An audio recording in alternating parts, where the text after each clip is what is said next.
ओम नमः शिवाय, ओम नमः शिवाय, ओम नमः शिवाय, ओम नमः शिवाय, ओम नमः शिवाय। आइए आपको फिर पुनः ले चलते हैं भोलेनाथ के श्री शिव महापुराण की कथा अथ त्रयोदशो अध्याय में, यानी 13वें अध्याय में, जिसमें आपको मिलेगा शिव पूजन की सर्वोत्तम विधि का वर्णन कि भोलेनाथ के पूजन किस प्रकार से करें कि जिससे हमें सर्वोत्तम फल की प्राप्ति हो और भोलेनाथ की कृपा हमारे ऊपर बनी रहे। तो इस कथा को मैं ले चलता हूं अपने YouTube चैनल के माध्यम से और भोलेनाथ के श्री शिव महापुराण की कथा आप तक पहुंचाने का पूर्ण प्रयास करूंगा, जिसको मैं संस्कृत और उसका उच्चारण हिंदी तक पहुंचाने का प्रयास करूंगा। तो इससे पहले विघ्नों को हरने वाले भगवान गणेश और विद्या की प्रदायिनी मां सरस्वती के श्री चरणों में शीश नवाते हुए विनम्र निवेदन करूंगा कि हमारे देश संसार में जहां भी भोलेनाथ के श्री शिव महापुराण की कथा हो रही हो उसे संपन्न करने में अपना पूर्ण योगदान दें। उसके साथ साथ हमारे ऊपर भी अपनी कृपा बनाए रखें कि मैं अपने मुखार बिंदु से भोलेनाथ के श्री शिव महापुराण की कथा को जो भी शिव भक्त प्रेमी हैं उनके तक पहुंचाने का पूर्ण प्रयास करूं। तो ओम श्री शांब शिवाय नमः, ओम श्री गणेशाय नमः। त्वमेव माता च पिता त्वमेव, त्वमेव बंधुश्च सखा त्वमेव, त्वमेव विद्या द्रविणम त्वमेव, त्वमेव सर्वम मम देव देव।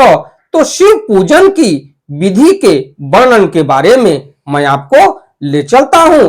कथा बड़ी मार्मिक है, क्योंकि देखा जाए तो भोलेनाथ का श्री शिव महापुराण सभी पुराणों में सबसे उत्तम पुराण माना गया है। तो ब्रह्मोवाच, ब्रह्मा जी बोले, अतः परम प्रवक्ष्यामि पूजा विधि न मुक्तमं श्रूयताम ऋषयो देवा सर्व काम सुखा वाहम ब्राह्मे मुहूर्ते चोत्थाय संसरेत सांबकम शिवम कुर्यात प्रार्थनाम भक्त्या सांजलि नर तमस्तक। तो उसके बाद ब्रह्मा जी बोले, अब मैं पूजा की सर्वोत्तम विधि बता रहा हूं जो समस्त अभिष्ट सुखों को सुलभ करने वाली है। हे देवताओं तथा ऋषियों, आप लोग ध्यान देकर इस कथा को सुने। उपासक को चाहिए कि वह ब्रह्म मुहूर्त में उठकर जगदम्बा पार्वती सहित भगवान शिव का स्मरण करे तथा हाथ जोड़कर मस्तक झुकाकर भक्ति पूर्वक उनसे इस प्रकार प्रार्थना करे।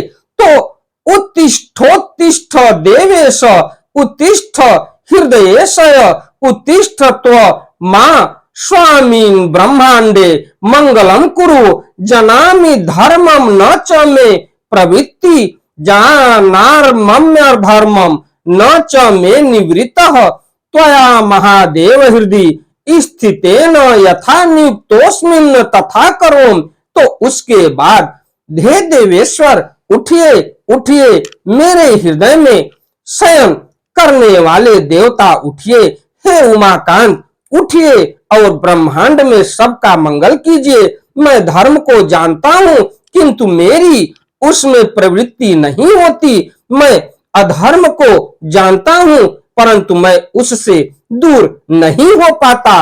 हे महादेव, आप मेरे हृदय में स्थित होकर मुझे जैसी प्रेरणा देते हैं वैसा ही मैं करता हूं। तो देखिए, धर्म की भी प्रेरणा भोलेनाथ देते हैं और अधर्म की भी प्रेरणा देते हैं। तो परमपिता ब्रह्मा सभी देवताओं और ऋषियों से उनकी विधि पूजा के वर्णन के बारे में बता रहे हैं। इत्युक्त्वा वचनम भक्त्या स्मृत्वा च गुरुपाद के बहिर्गच्छेद छिड़ासाम त्यागार्थ मूल मूत्रयोः देह शुद्धिं ततः कृत्वा समृजल विशोषधन हस्तौ पादौ च प्रक्षाल दंत धावन माचरेत। तो भक्ति पूर्वक यह वचन कहकर और गुरु के चरणों का स्मरण करके गांव से बाहर दक्षिण दिशा में मल मूत्र का त्याग करने के लिए जाएं।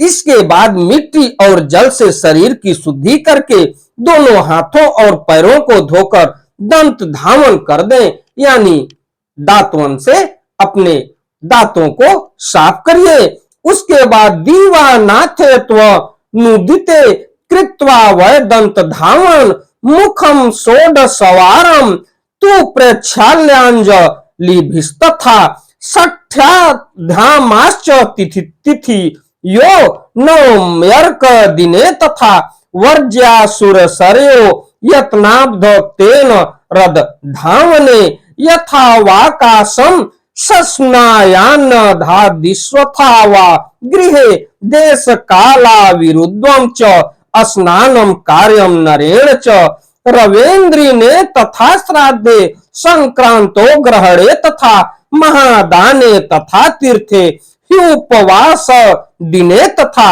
आशौचैप्यथवा प्राप्ते न स्यानया दूषण वारिणा यथा साभिमुखम स्नान तीर्थार्धो भक्तिमांतरः। तो उसके बाद भक्ति पूर्वक यह वचन कहकर और गुरु के चरणों का स्मरण करके गांव से बाहर दक्षिण दिशा में मल मूत्र का त्याग करने के लिए जाएं। इसके बाद मिट्टी और जल से शरीर की शुद्धि करने, दोनों हाथों और पैरों को धोकर दंत धावन करें। सूर्योदय होने से पहले ही दांतोन करके मुंह को 16 बार जल की अंजलियों से धोएं। हे देवताओं तथा ऋषियों, षष्ठी, प्रतिपदा, अमावस्या और नवमी तिथियों तथा रविवार के दिन शिव भक्तों को यत्न पूर्वक दांतोन को त्याग देना चाहिए। अवकाश के अनुसार नदी आदि में जाकर अथवा घर में ही भली भांत स्नान करें। मनुष्य को देश और काल के विरुद्ध स्नान नहीं करना चाहिए। रविवार, श्राद्ध, संक्रांति, ग्रहण, महादान, तीर्थ, उपवास दिवस अथवा अशौच प्राप्त होने पर मनुष्य गर्म जल से स्नान न करे। शिव भक्त से युक्त मनुष्य तीर्थ आदि में प्रवाह के सम्मुख होकर स्नान करे। तो तैलाभ्यांगम च कुर्वती वारा दृष्ट्वा क्रमेण च नित्यम्भ्यंग के चैव वासितम वा न दूषितम श्राद्धे च ग्रहणे चैवोपवासे प्रतिपदिने अथवा सारस पंतैलम न दृश्य देद ग्रहणम विना। जो नहाने के पहले तेल लगाना चाहे उसे विहित एवं निषिद्ध दिनों का विचार करके ही तेल लगाना चाहिए या तैलाभ्यंग करना चाहिए। जो प्रतिदिन नियम पूर्वक तेल लगाता हो उसके लिए किसी भी दिन तैलाभ्यंग करना दोषपूर्ण नहीं है, क्योंकि अगर आप नित्य प्रतिदिन तेल लगा रहे हैं तो आपके लिए किसी भी दिन के लिए ये जरूरी नहीं है कि आप इस दिन तेल न लगाएं। आप अगर निरंतर लगा रहे हैं तो आप लगा सकते हैं, उसका दोष नहीं होता। अथवा जो तेल इत्र आदि से वासित हो उसका लगाना किसी भी दिन दूषित नहीं है। और श्राद्ध, ग्रहण, उपवास और प्रतिपदा के दिन तेल नहीं लगाना चाहिए। सरसों का तेल ग्रहण को छोड़कर किसी भी दिन दूषित नहीं होता। और उसके बाद देशम कालम विचायवम स्नानम कुर्याद था विधि उत्तराभिमुख खश्चैव प्रांग मुखोप्य थवा पुनः उच्चिष्टे नैव वस्त्रेण न स्यान्यास्त कदाचन शुद्ध वस्त्रेण च अस्नात् देव स्मृति पूर्वकम पराधार्य च नोच्चिष्टम रात्रो च विघृतम च यत् तेन स्नानम तथा कार्यम क्षालितम च परित्यज्यते जेत तर्पणम च ततः कार्यम देवर्षिप तृप्तिदम धौत वस्त्रम ततो धार्य पुनराचमनम चरेत शुचो देशे ततो गत्वा गोमयाद्यपमार्जिते आसनम च शुभम तत्र रचनीयम द्विजोत्तमा शुद्ध काष्ठ समुत्पन्नम पूर्णम स्तरितमेव वा चित्रासनम तथा कुर्यात सर्व काम फलप्रदम यथा योग्यम पुनर्ग्राहम मृग चर्मादिकं चयत तत्रोपविश्य कुर्वीत त्रिपुंडम भस्मना सुधीय जपस्तपस्तथा दानम त्रिपुंड्रात् स फलम भवेत् अभावे भस्म न प्रस्त्र जलस्यादि प्रकीर्तितम एवं कृत्वा त्रिपुंडम च रुद्राक्षान्धारये नरः संपाद्य च स्वकम कर्मम पुनरारधयेष्विच्छ्वम। तो उसके बाद देखा जाए तो इस तरह देश काल का विचार करके ही विधि पूर्वक स्नान करें। स्नान के समय अपने मुख को उत्तर अथवा पूर्व की ओर रखना चाहिए। अगर आप स्नान कर रहे हैं तो आपका मुख उत्तर या पूर्व की दिशा में होना चाहिए। उच्छिष्ट वस्त्र धारण करके स्नान कभी नहीं करना चाहिए।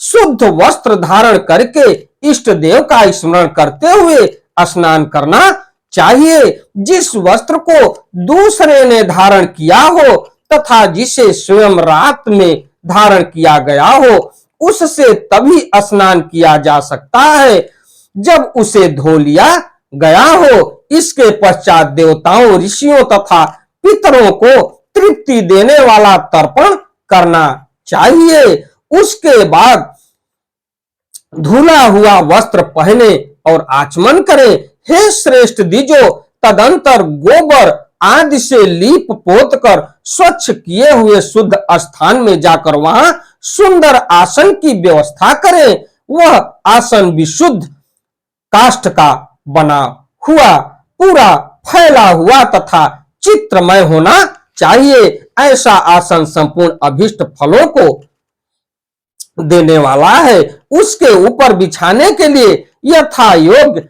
मृग चर्म आदि ग्रहण करें। शुद्ध बुद्धि वाला पुरुष उस आसन पर बैठकर भस्म से त्रिपुंड लगाए। त्रिपुंड से जप तप तथा दान सफल होते हैं। भस्म के अभाव में त्रिपुंड का साधन जल आदि बताया गया है। इस तरह त्रिपुंड करके मनुष्य रुद्राक्ष धारण करे और अपने संध्योपासना आदि नित्य कर्म का संपादन करके पुनः शिव की आराधना करे। इसी के साथ मैं अपनी वाणी को विराम देता हूं।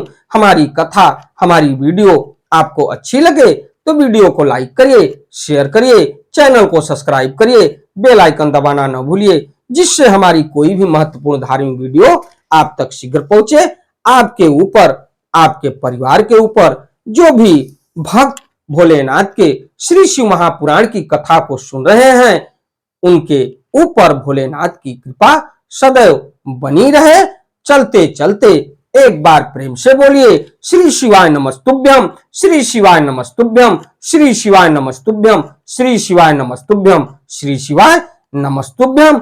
अब अगली कथा में मैं आपको ले चलूंगा भोलेनाथ के विधि विधान के साथ पूजन करने की विधि के वर्णन के बारे में। तो इसी के साथ मैं अपनी वाणी को विराम देते हुए आपसे विदा लेता हूं। धन्यवाद।